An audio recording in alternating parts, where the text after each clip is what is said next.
Mary here, along with our fabulous co-star, Miss Lucy. And boy, have we got a great one for you guys today. Yes, what we're doing is we're prepping the van for our long trip, and we just got back from Quartzsite. Now in Quartzsite, the wind blows mercilessly, and there's sand and everything, so I'm cleaning out all my little drawers. So I'm going to show you how I pack each drawer.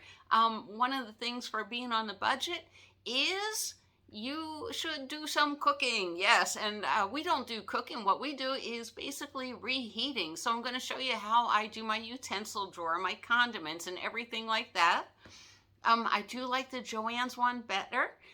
They're plastic drawers, and I'll show you what I mean in a minute.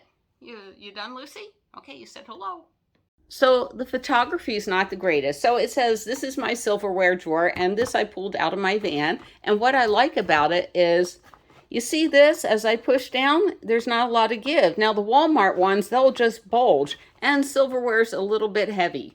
All right, so this I got from the Dollar Tree, and it fits neatly inside. Let's go over what I have.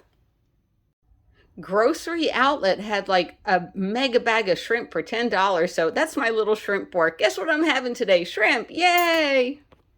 So we'll start with the obvious. I do carry 2 of these butter knives, 2 forks. This is an extra long soup spoon, so I can dig out my soup, and just some more spoons in case I can't find my spoon. So I do carry a Ginsu knife in case my air mattress deflates and I need to cut foam to make my new bed. This is my very nice tomato knife, and I got this at Quartzsite. Just in case I can afford steak, gotta have a serrated. My little apple one, and in case I have cantaloupe or watermelon. All right, there's our cutlery. If I need to scoop food into here, I have one really big one. And then I also have a slotted spoon for a squishy little vegetables. So I found this really small basting brush at IKEA, which I like, but I do carry my old basting brush too that I got at like Dollar Tree.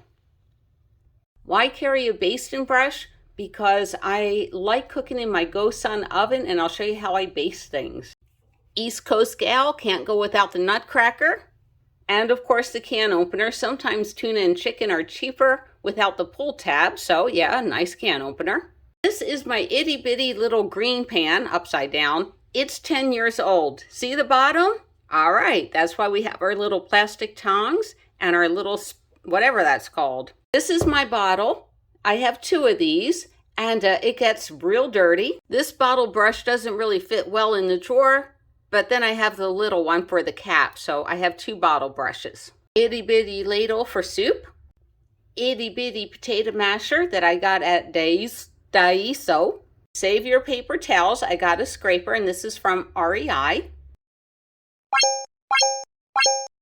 I have never ever used the vegetable peeler, but I did get a nice one just in case. I love my soup, so a wooden spoon. And if you put the wooden spoon on top of a pot, it'll stop it from boiling over. Also, these little miniatures work great for scraping out pots and pans too, so you don't really need the pot scraper. These work pretty good.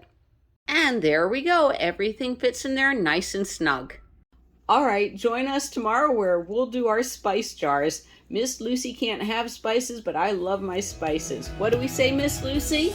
Oh, she's ready for another nap. See you guys down the road.